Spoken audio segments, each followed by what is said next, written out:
Guillaume Soro, l'alternative crédible. Tel est le thème qui a rassemblé la jeunesse du CNDS, à savoir le Congrès national des soroïstes, samedi 8 février 2020 à Yopougon au cours d'une assemblée générale ordinaire.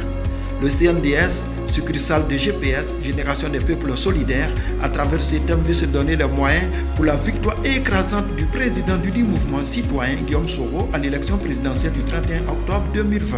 Nous allons aller rencontrer nos parents, nos frères, nos amis, nos sœurs. Nous allons rencontrer tous les Ivoiriens, d'où qu'ils viennent, d'où qu'ils soient, pour leur passer le message de Guillaume Soro et leur dire qu'aujourd'hui, la chance de la Côte d'Ivoire, c'est Guillaume Soro. Donc nous allons nous investir sur le terrain, installer des CLC, faire en sorte, n'est-ce pas, que Guillaume Soro, n'est-ce pas, en 2020, puisse être président de la République. C'est ça le plus important. Le combat arrive à un niveau où les mots d'ordre doivent être clairs pour chacun. Le moment n'est plus à l'amusement. Ce n'est pas le moment de tergiverser sur les choses. Aujourd'hui, le cap est mis sur octobre 2020. Nous n'avons pas le droit de faiblir. La détermination doit rester haute. Et chacun est mis en mission dans tout le pays afin d'organiser cette victoire-là au soir du 31 octobre 2020. Oui, nous sommes des cadres engagés. Et notre engagement, nous devons le montrer. Nous ne devons pas avoir peur des intimidations, n'est-ce pas, de la personne du président Ouattara. Ce sont des intimidations pour nous empêcher de travailler, pour nous empêcher de faire le maillage sur le terrain. Et c'est en cela que nous mobilisons tous les jeunes. Nous encourageons tous les jeunes à faire le maillage, à faire la sensibilisation, à faire la mobilisation pour éviter d'être timides. Dans la même veine, le conférencier M. Kouon Clément a donné les raisons pour lesquelles rien ne peut empêcher Guillaume Soro d'être candidat. Quand on n'est pas en guerre, le fonctionnement d'un pays repose sur les lois, sur la Constitution. Voilà la Constitution que j'ai ici.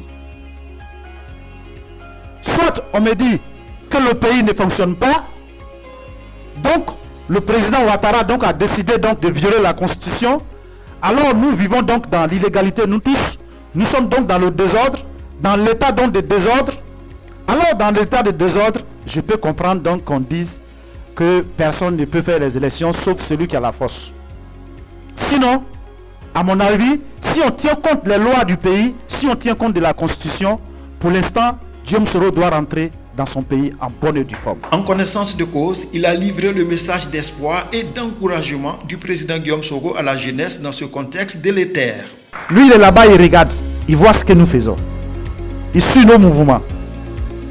Il est soucieux de notre sécurité au moment où je vous parle. Donc, je voudrais vous traduire toutes ces salutations pour vous dire qu'il est avec vous et qu'il demande de nous organiser. Il a demandé qu'on s'organise. Quand vous regardez très bien, qu'est-ce que les gens ont voulu faire?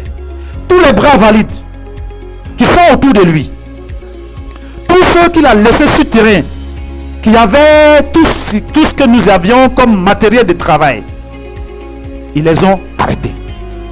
Ils ont bloqué nos matériels. Ils ont bloqué le siège.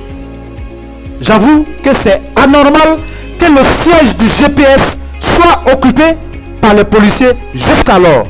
Cette assemblée générale de la jeunesse du CNDS sonnera à coup sûr le déclic de la mobilisation des partis politiques et mouvements autour de la candidature du président de GPS malgré les intimidations et poursuites judiciaires dont sont victimes ces 19 cadres qui croupissent toujours dans les prisons du pays.